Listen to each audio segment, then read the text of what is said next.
आज से 3-4 दिन पहले खेसारी लाल यादव का एक गाना रिलीज़ हुआ था, हरियाणवी सॉन्ग। उसके सिंगर थे विश्वजीत चौधरी। उन पे खेसारी लाल यादव की वजह से हमला हो गया है। रीज़न क्या है, आज के इस वीडियो में एक एक पॉइंट को अच्छे से आप सब समझेंगे। पहले आप सब इस छोटे से वीडियो क्लिप को देखिए। खेसारी का इशू भी था कि भाई खेसारी वहाँ पे बॉन्ड है, ये है वो है। इस वीडियो में साफ साफ देखा जा सकता है सिंगर विश्वजीत चौधरी का कहना है कि सबसे बड़ा इशू खेसारी लाल यादव का भी था कि आखिरकार कौन खेसारी है, खेसारी वहाँ पे बॉन्ड है, ये है वो है। तो कहीं ना कहीं सबसे बड़ा इशू ये भी था कि वहाँ के लोग खेसारी लाल यादव को नहीं जानते थे। इस वजह से लोग भड़क गए और कहीं ना कहीं इनके ऊपर हमला हो गया।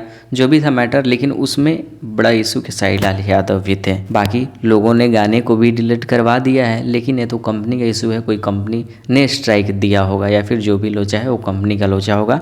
लेकिन वहाँ के लोगों को पता नहीं था खेसारी लाल यादव भोजपुरी के बड़े स्टार में गिने जाते हैं। पूरे यूपी बिहार के लोग उन्हें जानते हैं, लेकिन हरियाणवी सॉन्ग में पहली बार गए थे और इतना सब चीज़ हो गया। आप सबकी राय क्या है कमेंट बॉक्स में ज़रूर लिखिएगा।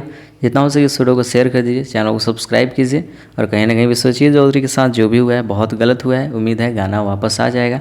मिलते हैं किसी नए वीडियो के साथ।